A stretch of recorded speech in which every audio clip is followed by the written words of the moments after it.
سورہ آل عمران چوتھا پارہ ہے اور چوتھے پارے کا 8واں رکوع جاری ہے اور آیت نمبر 165 آیت نمبر 165 چوتھا پارہ ہے سورہ آل عمران۔ اعوذ باللہ من الشیطان الرجیم بسم اللہ الرحمن الرحیم اولما اصابتکم مصیبۃ قد اصبتم مثلیہا قلتم ان هذا قل هو من عند انفسکم ان اللہ علی کل شیء قدیر وما أصابكم يوم التقى الجمعان فبإذن الله وليعلم الذين نافقوا وقيل لهم تعالوا قاتلوا في سبيل الله أو ادفعوا قالوا لو نعلم قتالا لاتبعناكم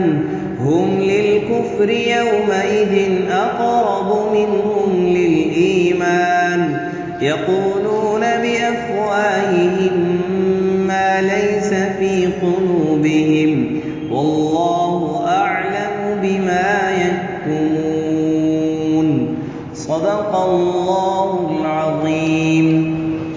اولما اصابتکم مصیبۃ، کیا جس وقت تمہیں کوئی ایک مصیبت پہنچی، قد اصبتم تحقیق تم پہنچا چکے مثلیہا اس سے دگنی، قلتم ان ھذا تم کہتے ہو کہ آپ یہ کہتے ہیں کہ یہ کہاں سے آئی، قل ھو من عند انفسکم تو آپ ان کو کہتے ہیں کہ یہ مصیبت تمہارے اپنی ہی طرف سے آئی ہے، ان اللہ علی کل شیء قدیر بے شک اللہ تعالیٰ ہر چیز پر قادر ہے، وما اصابکم اور جو کچھ تمہیں پیش آیا یوم التقى الجمعان جس دن دو فوجیں آپس میں جمع ہوئی ملی، فبإذن اللہ یہ اللہ کے حکم سے، ولیعلم المؤمنین اور اس واسطے تاکہ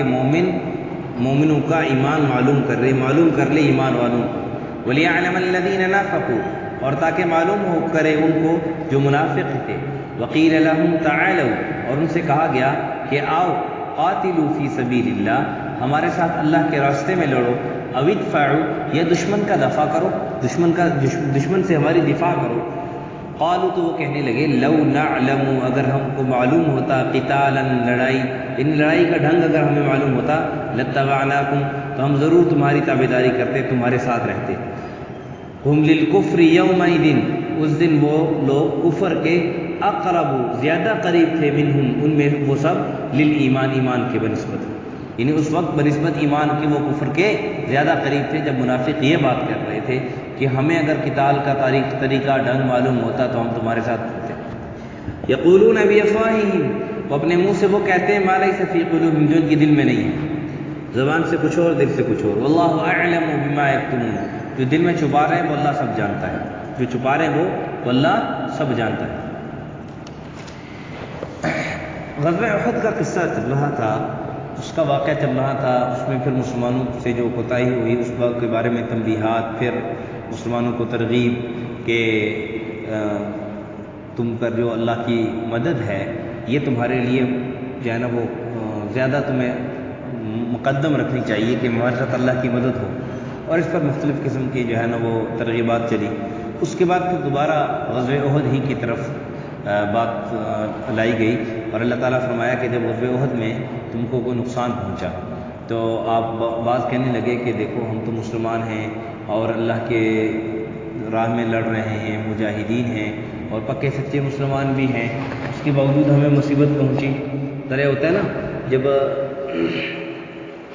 صلح حدیبیہ کے موقع پر نبی پاک صلی اللہ علیہ وسلم نے جب صلح فرمائی تو اس صلح میں بعض چند باتیں ایسی تھیں کہ جس میں بظاہر یہ معلوم ہو رہا تھا کہ مسلمان دب کر فیصلہ کر رہے ہیں، بظاہر یہ معلوم ہو رہا تھا، یہ الفاظ ذرا نبت الفاظ ہیں، بظاہر یہ معلوم ہو رہا تھا کہ مسلمان دب کر فیصلہ کر رہے ہیں، حقیقت میں یہ تھا کہ اسی فیصلے کے اندر ہی اللہ نے ان کو فتح مکہ کی خوشخبری سنائی تھی۔ بہرحال تو اس میں بھی بعض صحابہ نے پھر یہ فرمایا تھا یا رسول اللہ صلی اللہ علیہ وسلم کیا ہم حق پر نہیں ہیں، کیا آپ اللہ کے رسول نہیں ہیں؟ تو نبی پاک صلی اللہ علیہ وسلم نے فرمایا ہاں سب بالکل ہم حق پر ہیں اور میں اللہ کا نبی ہوں، اللہ کے رسول ہوں۔ تو اس موقع پر بھی وہ کہنے لگے کہ ہم حق پر نہیں ہیں، اس کے باوجود ہم پر مصیبت پہنچی، نبی پاک صلی اللہ علیہ وسلم کے دندان مبارک پہ شہید ہوئے اور اتنے زخم آئے اور مسلمان اتنے شہید ہو گئے۔ تو اس کے اللہ تعالیٰ نے دو جواب دیے، کہا کہ دیکھو جب تم یہ کہہ رہے تھے اس میں ایک وجہ ایک تو دیکھو کہ آپ پہلے تو ایک بات کہنے سے پہلے سوچ لیتے کہ اس سے دگنا نقصان پہلے تم بدر میں ان کو پہنچا چکے ہو، پہلے تم غزوہ بدر میں ان کو اس سے دگنا نقصان پہنچا چکے ہو، پھر اسی جنگ میں بھی تم پہلے ان کو نقصان پہنچا کے ان کو بھگا چکے ہو تم، اور پھر کہا قل هو من عند انفسکم، یہ جو دوبارہ تم پر مصیبت لوٹ کر آئی، اللہ کی مدد تو تمہارے پاس آئی تھی، اللہ کی مدد تو تمہارے پاس آئی تھی، تم نے تو کافروں کو بھگا دیا، لیکن اس کے باوجود پھر دوبارہ جو تمہارے پر حملہ ہوا، دوبارہ جو حملہ ہوا وہ تمہاری اپنی غلطی کی وجہ سے، تمہاری اپنی غلطی کی وجہ سے کہ تم میں سے جو ہے نا وہ تیر اندازوں نے وہ جگہ چھوڑ دی، اجتہادی غلطی ہوئی جس پر جو ہے نا ان کافروں کو موقع ملا، انہوں نے دوبارہ حملہ کر دیا۔ تو کہا هو من عند انفسکم، کہا ان اللہ علی کل شیء قدیر، اللہ ہر چیز پر قدرت رکھنے والا ہے، اللہ ہر چیز پر قدرت رکھنے والا ہے۔ اب بازی جیتی ہوئی ہے، اس جیتی ہوئی بازی کو ہاری ہوئی بازی میں ملا دینا، اور آدمی بظاہر ہارتا ہوا نظر آ رہا ہے لیکن اس ہار میں اللہ نے جیت دکھا دی، یہ سب اللہ تعالیٰ اس پر قادر ہے۔ اب بادشاہ ہے، بادشاہ کو فقیر بنا دیا، فقیر ہے اس کو بادشاہ بنا دیا، مریض ہے اس کو زندگی دے دی، وہ صحت مند ہو گیا، صحت مند ہے اس کو موت دے دی، یہ سب چیزیں ان پر اللہ قادر ہے، اس پر انسان کو کوئی تعجب نہیں کرنا چاہیے، اور یہ مسلمانوں کو بظاہر تعجب تھا، ایک اظہار تعجب تھا، تو اللہ تعالیٰ نے اس کا ازالہ فرما دیا۔ اور پھر آگے فرمایا کہ دیکھو جو تمہیں جس دن فوجیں آپس میں لڑی، یعنی غزوہ احد کے دن میں جو تمہیں واقعہ پیش آیا کہ تم پر مصیبت آئی، دیکھو یہ سب اللہ کے حکم سے ہے، یہ سب کس سے ہے؟ اللہ کے حکم سے۔ اور کس لیے؟ اس لیے کہ تم میں سے خالص مومن اور منافق یہ الگ الگ ہیں، ان کی تمیز ہو جائے، وَلِيَعْلَمَ الْمُؤْمِنِينَ، تاکہ ایمان والے، خالص ایمان والے، مخلص لوگ وہ ان کا پتہ معلوم ہو جائے کہ وہ کون ہے اور وہ کہاں پر ہے، کون لوگ ہیں، اور جو وَلِيَعْلَمَ الَّذِينَ نَافَقُوا، اور تاکہ وہ بھی معلوم ہو جائے جو منافق ہیں، منافقوں کی منافقت اس دن میں کھل کر سامنے آئی۔ آگے بھی اس کا تذکرہ ہے کہ پہلے تو بظاہر وہ زبان سے کہتے تھے، دل سے نہیں مانتے تھے، تو بظاہر چونکہ ان کی صاف منافق ہونے کا اعلان تو نہیں ہوا تھا، تو بعض مسلمان بھی ان کو صحیح مسلمان سمجھتے تھے، چونکہ حقیقت ان کے سامنے نہیں کھلی تھی، غیب کا علم تو وہ جانتے نہیں تھے، حقیقت ان کے سامنے کھلی نہیں تھی۔ اس موقع پر اللہ تعالیٰ نے منافقوں کی منافقت کو بالکل واضح کر دیا، اور منافقوں کی منافقت کھل کر سامنے آ گئی، جس کا تذکرہ آگے بھی آ رہا ہے۔ تو کہا وَلِيَعْلَمَ الَّذِينَ نَافَقُوا، اور پھر کہا کہ دیکھو منافقوں کو اس دن کہا گیا کہ تم آؤ اللہ کے راستے میں لڑو، آؤ اللہ کے راستے میں لڑو، یا دشمن سے ہمارا دفاع کرو، یعنی اگر لڑ نہیں سکتے، یعنی عبداللہ بن ابی جب واپس جا رہا تھا اپنا 300 لشکر لے کر، راستے سے واپس جا رہا تھا، تو اس وقت ان کو کہا گیا، نبی اسلام نے فرمایا بھائی آؤ اور ہمارے ساتھ لڑو، منافقوں کافروں کا مقابلہ کرو، اور اگر تم لڑ نہیں سکتے، لڑنے پر قادر نہیں ہو، تو پھر ایسے کرو تاکہ ایک دفاعی قوت تو بنو، ایک دفاع کا حصار کا سبب تو بنو۔ تم یہ کیا کر رہے ہو کہ آدھے سے واپس جا رہے ہو، آدھے راستے سے واپس جا رہے ہو؟ تو اس وقت انہوں نے پھر جواب دیا کہ لو نعلم قتالا لاتبعناکم، یہ بظاہر ایک طعنہ تھا مسلمانوں پر کہ دیکھو تمہارے مطابق تو، تمہارے کہنے کے مطابق، آپ کے کہنے کے مطابق تو ہمیں قتال کا، لڑائی کا ڈھنگ ہی نہیں آتا، اگر ہمیں قتال کا، لڑائی کا ڈھنگ آتا ہوتا تو آپ ہمارے مشورے پر چلتے، باہر نکل کر مقابلہ نہ کرتے، وہیں پر رہ کے مقابلہ کرتے، آپ نے تو ہماری بات ہی نہیں مانی۔ اس کا مطلب یہ ہے کہ ہمیں لڑائی کا ڈھنگ ہی نہیں آتا، جب ہمارے لڑائی کا ڈھنگ ہی نہیں آتا، اس سے ہم تمہارے ساتھ کیسے شامل ہوں گے؟ سمجھ میں آ رہی ہے بات؟ کہ بظاہر انہوں کو یہ کہا نا کہ ہم، اگر ہمیں لڑائی کا ڈھنگ آتا تو ہم آپ کے ساتھ شامل ہوتے، ہم آپ کے ساتھ شامل۔ اس کا ایک مطلب تو یہ ہوتا سکتا ہے جی ہم لڑ ہی نہیں سکتے، ہمیں تو پتہ ہی نہیں ہے کیسے لڑتے، ہمیں تو پتہ ہی نہیں ہے کیسے لڑتے، اس لیے ہم آپ کے ساتھ شامل نہیں ہو سکتے، ایک تو بات۔ دوسرا یہ کہ وہ طعنہ دے رہے تھے مسلمانوں کو ایک قسم کا طعنہ دے رہے تھے کہ دیکھو تمہارے مطابق تو ہمیں لڑائی کا ڈھنگ ہی نہیں آتا، اگر ہمیں لڑائی کا ڈھنگ آتا ہوتا تو ہم ہماری بات مانتے، ہماری بات مانتے، ہمارے مشورے پر چلتے، تم نے ہمارے مشورے کو اگنور کیا ہے، اس کا مطلب یہ ہے کہ ہمیں لڑائی کا پتہ ہی نہیں ہے۔ جب ہمیں لڑائی کا پتہ نہیں ہے پھر ہم تمہارے ساتھ شامل کیسے ہو جائیں؟ تو اس پر اللہ تعالیٰ نے کہا کہ ہم للکفر یومئذ اقرب منہم للایمان، وہ اس وقت کفر کے زیادہ قریب ہیں ایمان کی بنسبت، کہ زبان سے یقولون بافواہہم ما لیس فی قلوبہم، زبان سے تو وہ کچھ اور کہہ رہے ہیں، زبان سے تو وہ کچھ اور کہہ رہے ہیں، زبان سے تو وہ کہہ رہے ہیں کہ دیکھو کہ ہم تو آپ کے ساتھ ہیں، ہم تو ہمارا تو سب کچھ آپ کے ساتھ ہے، بظاہر کلمہ بھی پڑھتے ہیں، لیکن کہتے ہیں کہ جی ہمیں ایک اس کا مطلب یہ بھی ہے، لو نعلم قتالا لاتبعناکم، ایک مطلب رہ گیا اس کا۔ ایک مطلب تو میں نے یہ بیان کیا کہ وہ کہتے تھے کہ ہمیں لڑائی کا ڈھنگ ہی نہیں آتا، ہمیں پتہ ہی کچھ نہیں ہے، اپنے آپ کو ایک انجان ظاہر کر کے کہا کہ ہمیں تو پتہ ہی کچھ نہیں ہے، اس لیے ہم تمہارے ساتھ شامل نہیں ہوتے۔ دوسرا مطلب یہ بیان کیا گیا کہ انہوں نے مسلمانوں کو طعنہ دیا، مسلمانوں کو طعنہ دیا کہ تم نے ہمارا مشورہ قبول نہیں کیا، اس کا مطلب یہ ہے کہ ہمیں لڑائی آتی نہیں ہے۔ جب ہمیں لڑائی نہیں آتی تمہارے کہنے کے مطابق، چونکہ تم نے ہمارا مشورہ قبول نہیں کیا، تو اس لیے ہم تمہارے ساتھ کیسے لڑیں، ہمیں تو پتہ ہی کچھ نہیں ہے۔ یعنی یہ ان کو الزامی جواب دے رہے۔ ایک معنی ان کا، ایک انہوں نے مطلب یہ بیان کیا کہ دیکھو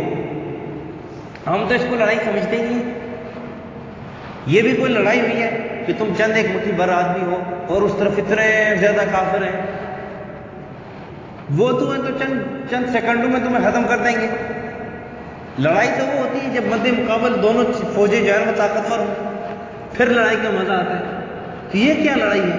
اس میں تو ہمیں لڑائی ہوتی ہوئی، ان کا کہنا یہ تھا، وہ کہنا یہ چاہتے کہ لو نعلم قتالا،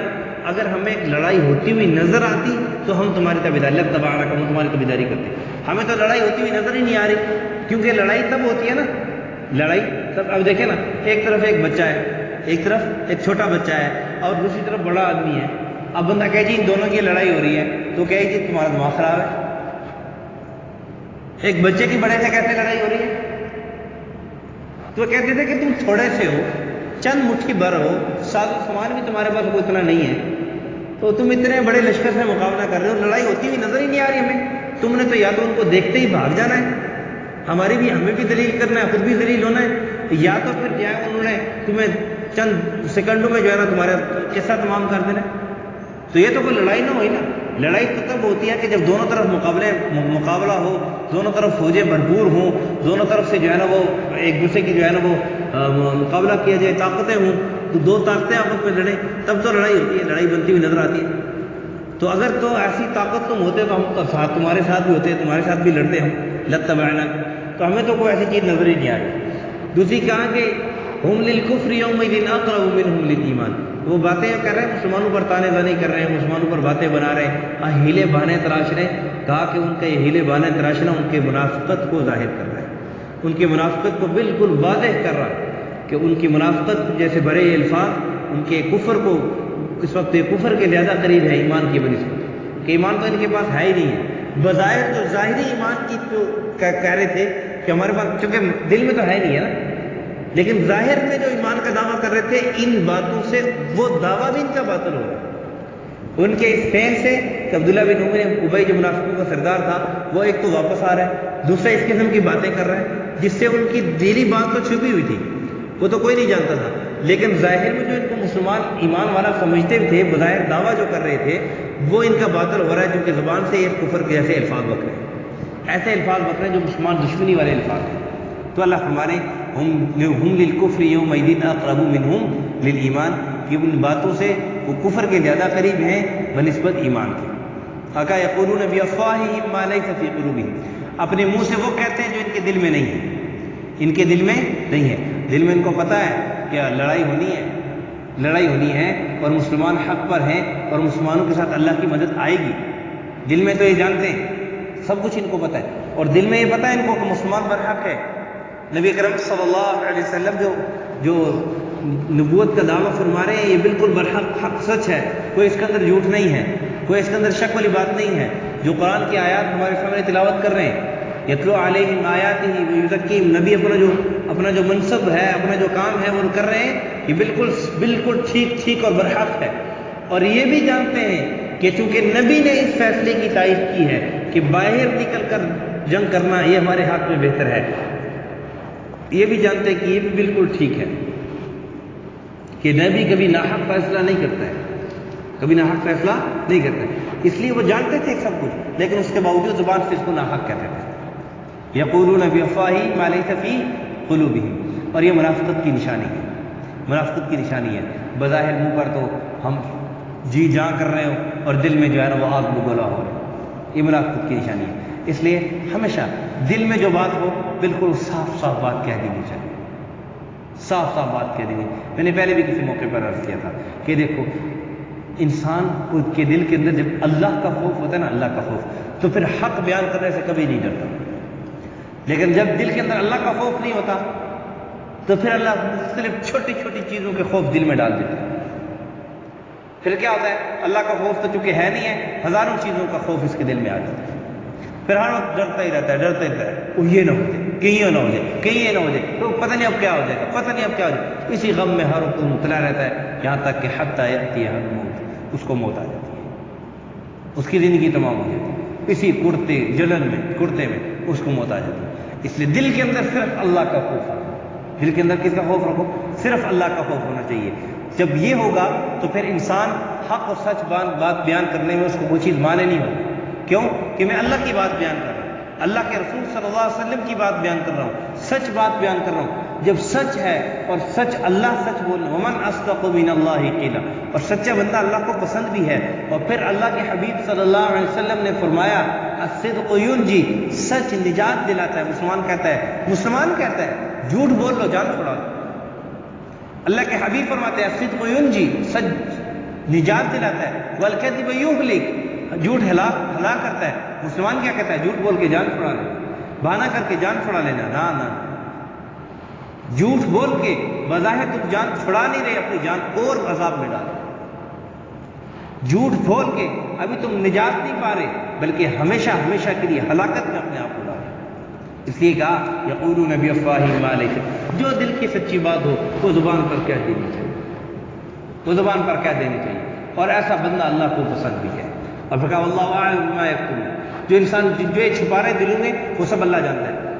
جو دل میں چھپا رہے، جو دل کے اندر، زبان سے تو کچھ اور کہہ دیا، ہاں زبان سے تو کچھ اور کہہ دیا، لیکن حقیقت جو ہے، حقیقت وہ سب اللہ جانتے ہیں۔ اس لیے ہمیشہ حقیقت بیان کرنی چاہیے۔ یہ تھا ان آیت کا مفہوم کا خلاصہ، اللہ سمجھ عمل کی توفیق عطا فرمائے۔ اولما اصابتکم مصیبت، کیا سب جب تمہیں پہنچی ایک مصیبت، ایک تکلیف، قد اصبتم، تحقیق تم پہنچا چکے، مثلا یا اس سے دوگنی، قلتم ان ھذا، اب یہ کہتے ہوئے کہاں سے آئی؟ قل ھو من عند انفسکم، آپ صلی اللہ علیہ وسلم ان سے فرما دیجئے کہ تمہاری ہی طرف سے پہنچی ہے۔ ان اللہ علی کل شیء قدیر، بے شک اللہ ہر چیز پر قادر ہے۔ وما اصابکم یوم التقى الجمعان، اس وقت جو تمہیں واقعہ پیش آیا جس دن دو فوجیں آپس میں ملی، فبإذن اللہ، اللہ کے حکم سے، یعنی جو تمہیں تھوڑی سی مصیبت پیش آئی، ولیعلم المؤمنین، اس واسطے کہ ایمان والوں کو معلوم کر لے، ولیعلم الذین نافقوا، تاکہ کھرا کھوٹا معلوم ہو جائے، معلوم مقصد اس کا یہ ہے کہ تاکہ کھرا کھوٹا معلوم، ولیعلم الذین نافقوا، تاکہ منافقوں کو بھی معلوم کر لے۔ اب اللہ کو تو معلوم تھا، اللہ کو تو سب پہلے سے معلوم ہے، ان کی مسلمانوں کے ایمان اخلاص وہ ظاہر ہو جائے کس کے سامنے؟ اللہ نے تو دیکھ ہی لیا، اللہ کو تو پہلے سے ہی پتہ تھا، پہلے سے اللہ کے علم میں تھا، تاکہ باقی مسلمانوں کے سامنے بھی ظاہر ہو جائے، اور منافقوں کی منافقت وہ خود ان کو بھی پتہ چل جائے کہ ہم منافق ہیں، اور اللہ باقی مسلمانوں کے سامنے بھی، باقی لوگوں کے سامنے اس کی منافقت ظاہر کر دے۔ وقیل لهم تعالوا، جب ان سے کہا گیا کہ آؤ قاتلوا فی سبیل اللہ، کہ اللہ کے راہ میں لڑو، او ادفعوا، یا دشمن کو دفع کرو، دشمن سے دفاع کرو، قالوا لو نعلم قتالا لاتبعناکم، کہنے لگے اگر ہمیں لڑائی معلوم ہوتی تو تمہارے ساتھ رہتے۔ اس کی جو مختلف مطلب ہے میں نے عرض کر دیا، جو مطالب بن سکتے ہیں۔ ہم للکفر یومئذ اقرب منہم للایمان، اس دن وہ لوگ کفر کے زیادہ قریب ہیں بنسبت ایمان کے۔ یقولون بافواہہم، وہ اپنے منہ سے وہ کہتے ہیں ما لیس فی قلوبہم، جو ان کے دل میں نہیں ہے۔ واللہ اعلم، اللہ خوب جانتا ہے بما یکتمون، جو چھپاتے ہیں۔ الحمدللہ رب العالمین والعاقبۃ للمتقین، والصلاة والسلام علی اشرف الانبیاء والمرسلین وعلی الملائکۃ المقربین وعلی عباد اللہ الصالحین۔ یا رب لک الحمد کما ینبغی لجلال وجہک وعظیم سلطانک، اللهم احفظنا من كل بلاء الدنيا وعذاب الآخرة، اللهم إنا نجعلك في نحورهم ونعوذ بك من شرورهم۔ صلى الله على النبي الكريم محمد وعلى آله وصحبه.